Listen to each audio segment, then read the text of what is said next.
Ash Ketchum, our main hero, everyone's friend, and more importantly, the reigning world champion. As fans of the Pokemon anime, we sat by and watched Ash take on new challenges, and some of course stronger than the other. And at the top of that list is the Masters 8 in the World Coronation Series. Though one thing still stands, and that's Ash Ketchum should have lost against Leon in possibly all the Master 8 matches. Oh, I know some of you will not like this, but it's about time we talked about it. So today, let's help Ash Ketchum lose the Masters 8, or possibly how it should have ended. And of course, if you like one-off Pokemon anime discussions, be sure to subscribe to the channel, leave a like, and hit that noti bell.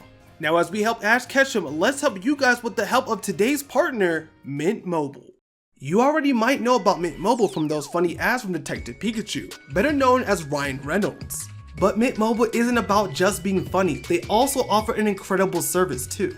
For as low as $15 a month, you get premium wireless without compromising on coverage, speed, or data. In today's world where everything's getting more expensive, that's a game changer. And guess what? They operate on the largest 5G networks in the US. How do they keep the prices so low? By selling directly to you online. Cutting out the extra cost of retail stores, and switching to Mint is a breeze too. Every Mint Mobile plan includes unlimited nationwide talk and text and free hotspot with blazing 5G data. And if you want to save even more, you can get your whole family on board. But here's the kicker, for a limited time until the end of October, you can snag the unlimited plan, which is usually $30 a month, for a simple $15 a month. So you ready to make the switch? Well, click my link at trymintmobile.com/InfamousTrainer, or check out the link in the description down below, or the QR code you guys see on the screen.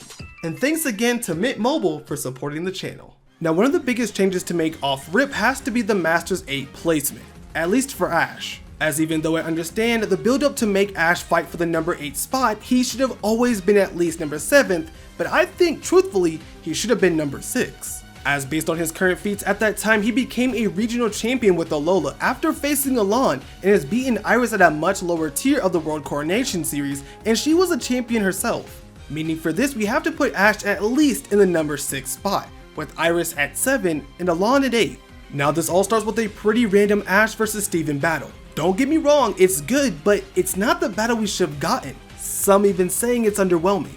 Though the battle is pretty solid with Dracovish vs Metagross and Aggron at the start, and does a great shot of showing how powerful Steven is.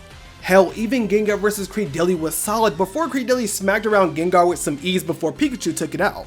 Now this is where the Ash pulling begins. And for those who don't know what Ash pulling or Ash pulls are, they're just a simple way for the anime to help Ash win even though he shouldn't be. As during Pikachu vs Metagross, Pikachu was having a very tough time, as when Metagross Mega Evolved he easily showed how it's a threat, by dodging countless Thunderbolts and even speed blitzing Pikachu, which led to Metagross landing Meteor Assault and Psychic, just leaving Pikachu defeated, and even at the point where I think Ash really should have lost the battle. But of course, our hero drops the Pikachu Z move to try and take out Metagross. Now here is where the Ash pull is insane, as previous to every time Pikachu Z move has landed, it's never been able to control every individual lightning bolt. As back in Alola with Pikachu vs Tapu Koko, all the parts of 10 million volt Thunderbolt hits all at once. This is even repeated back in Ash vs Volkner, when Pikachu used his Z move against Electivire, which was some hot BS Ash pull of its own, but we love Ash Ketchum battles here. So why all of a sudden did Pikachu have the ability to control every bolt? Now some will say that Z moves never miss. Now in games that might be true, but we can't say the same for the anime. But here against Mega Metagross, Pikachu's Z move didn't miss once, not even twice, but 3 times. So again, Ash pull.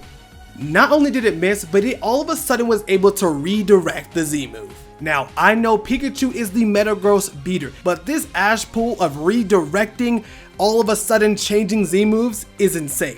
And this alone is a reason why Ash shouldn't have even went on to the next round, and Ash should have lost. Next we have Ash vs Cynthia, and oh, this one is quite mixed. For the most part, this battle was pretty on point, with Cynthia's tactics, battle style, and the ability to outsmart Ash. It's Cynthia.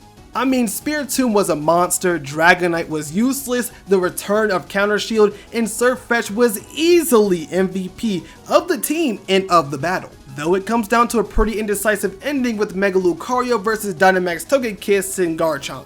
Now I'm a firm believer that Dynamax Togekiss was a bad move, but some will say Mega Garchomp isn't great because it loses speed when it Mega Evolves.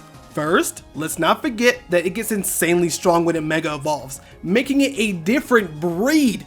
Additionally, is it technically slower in the games? Yes, but not by much. But we all have to keep in mind that this is the same Pokemon anime where a Pikachu is taking out legendary Pokemon, Mega Pokemon, and is immensely stronger than any other Pokemon that it comes against. Meaning if the Pokemon anime wanted to make Garchomp fast, they would make it fast because they can. But again, speed is subjective in the anime to what they're doing at the time. Now, Dynamax Togekiss was utilized in the battle, and for some reason it only used Max Airstream, which first Lucario ran into several times and was barely affected, which makes no sense at all. Second, Max Airstream is supposed to boost the speed of your Pokemon, and in this case for Cynthia's Togekiss, that was over 3 times. And then for some reason it still couldn't take out Lucario, pretty much wasting a whole Dynamax. Oh, and that's of course on top of being affected by a Aura Sphere, which is known to be doing 1/4 the damage. I know it's a Mega Aura Sphere or whatever, but come on, like it's 1/4.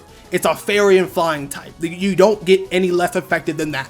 Which left the rest of the battle on Garchomp, which first had no ground type moves. Which is crazy because it's one of the 3 types that can actually damage Lucario. Though the rest of it was cool with some hand-to-hand brawl between Lucario and Garchomp, and at this point, not only were we surprised, but so was Ash that he won. To me, it seems the Ash pulling of limiting Cynthia's Garchomp with no ground type moves, no Mega, and wasting a Dynamax and overall gimmick feels like it should have been better on her part. Then last but not least is Ash versus Leon. Now you may be able to argue that Ash versus Steven with the Z move is fair. You may even say that Mega Garchomp wouldn't have changed anything about it, but you'd be a liar to say that Ash could have beaten Leon fair and square. Now what's fair and square? That would be Ash versus Leon with 1 gimmick each. You know, just like Ash had in all his previous battles so far, which of course is the same exact format they had at the beginning of the series for Lance versus Leon. And of course, what should have really happened to show how strong Ash is? Now let me say, this battle was pretty damn good. Leon really showed us why he's him. I mean, this man was dropping strategies left and right, taking out the powerhouses of Mega Lucario and Dragonite, and it even solidified again why he was the world champion. But then the Ash pull ruined it. I have to ask, how did a whole untouched Cinderace, who can become a ground type with Libero its ability, lose to 1 Gmax Volt Crash while being Gigantamaxed itself? I will never understand it. As for Pikachu versus Charizard, it was pretty peak, so who really cares? It really doesn't matter. It's just hard to believe that Ash would have beaten Leon otherwise. If Leon had done Max Quake instead of showing off G-Max Fireball, Pikachu would have been handled for the most part. But even so, if they went down to the proper 1 gimmick rule, I don't think Ash would have won. Or at least it wouldn't have been realistic, as Gengar's G-Max Terra did most of the heavy lifting in beating Inteleon, and Mega Lucario literally got burned alive. That's how you do it, Cynthia. Though I enjoyed all these battles, it does tend to stunt Ash's growth, and when giving him all the handicaps to help him push on versus his own skills, it tends to make him look like he couldn't win otherwise. Nonetheless, between auto-tracking Z moves, Dynamax uselessness, and one-shotting untouched Pokemon, I know we all enjoyed these battles. And this isn't to diminish Ash's victory because he literally made history. It's awesome to see. Though I'm still very curious, do you think in any other way Ash would have lost? Or possibly won? Hey, let me know in the comments down below, and while doing so, don't forget to leave a like, subscribe to the channel, and click that noti bell. Though it really has me thinking, is Misty officially the new world champion?